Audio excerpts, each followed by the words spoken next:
La fundación de Tenochtitlan está guiada por mitos que no corresponden a la realidad arqueológica y lo que históricamente ha podido quedar registrado. Es así que el mito se confunde con la historia. ¿Valdría la pena preguntarnos cómo pensar en términos históricos la fundación de la capital mexica?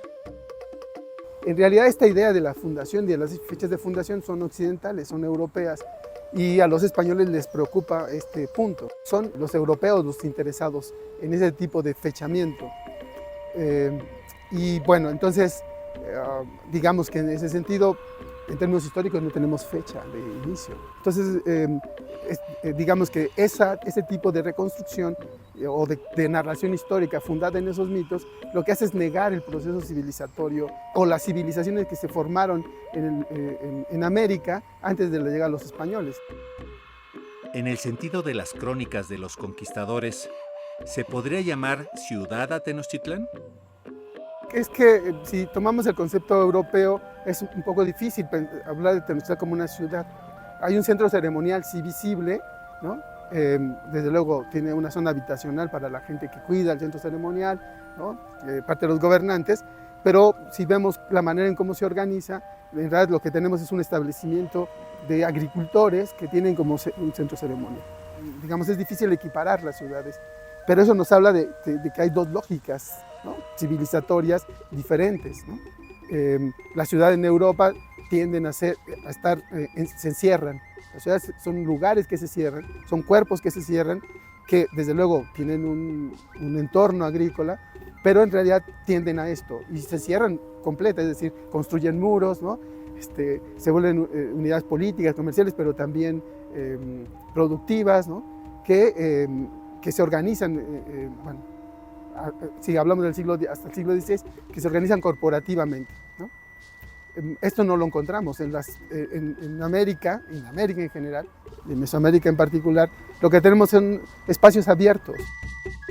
Sin embargo, para explicar la creación de este espacio llamado Tenochtitlan, hay que tomar en cuenta un elemento que la va a distinguir, pero que a su vez pudo traer complicaciones en su construcción y desarrollo. Ese elemento es el agua. Hay antecedentes de ocupación del islote antes. Los arqueólogos han logrado identificar restos que están desde la época de Teotihuacán, y luego hay restos de una época mucho más temprana, ya digamos de lo que podríamos llamar pues, la época azteca. Lo que tenemos ahí es que no hay una ocupación fija del lugar, aunque me parece que hay un intento, y porque se le ve como un lugar estratégico para muchas cosas, en términos productivos, etcétera. Se le ve como estratégico, pero no funciona porque el islote se inunda. De tanto en tanto se inunda ese islote. Y no solo ese islote, todos los islotes. ¿Por qué? Porque los lagos no están fijos, no están quietos, sino, digamos, tienen una vida en el que hay ciclos de lluvia y ciclos de sequía, y los lagos crecen o se reducen según estas épocas. Y esta dinámica, ¿no? Dificulta, digamos, un establecimiento al interior del lago. Este control en el que los lagos mantienen un nivel de agua va a tardar mucho. Es un trabajo de mucho tiempo. Y para el caso del Lago de México, digamos, pues se va haciendo por aproximaciones. Yo digo que, en términos de hipótesis, que las primeras chinampas de lago adentro pues no están en el islote de Tenochtitlán, sino están en el de Tlatelolco, porque tiene condiciones para hacerlo. Es un dique que controla mejor el agua, creas una zona, un pequeño lago adentro de Tlatelolco y te puedes establecer y las chinampas empiezan a funcionar. Lo que yo pienso que por la lógica del lago es que se tiene que hacer un montón de trabajos para hacer este control y regulación del lago antes de que surja Tenochtitlan. Tenochtitlan es lo último, me parece, que aparece en ese conjunto, y además aparece como un trabajo conjunto de todos los establecimientos y comunidades de la cuenca, porque eso no funciona solo, es decir, tienes que tener la colaboración de los de Chalco, Xochimilco, Tlatelolco, Texcoco, todos, porque todos están participando en esa regulación, todos se tienen que poner de acuerdo para ello. Entonces, para que surja Tenochtitlan, debe haber un acuerdo previo. Entonces, no es que se fueron al último lugar, al peor lugar, no. Era un lugar privilegiado, que fueron trabajando toda esta gente de la cuenca hasta que pudieron ocupar.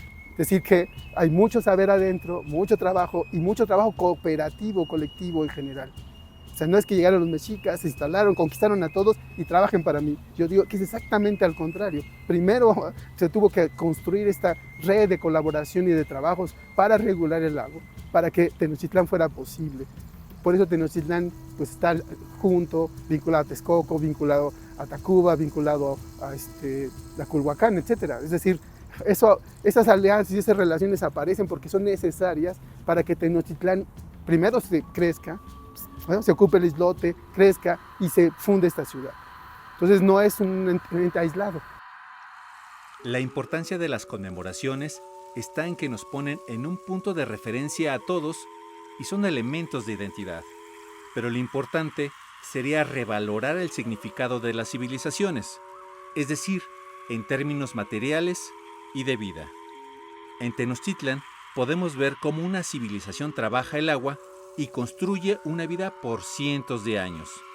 Y en la conmemoración tendríamos que rescatar esto. Noticias 22.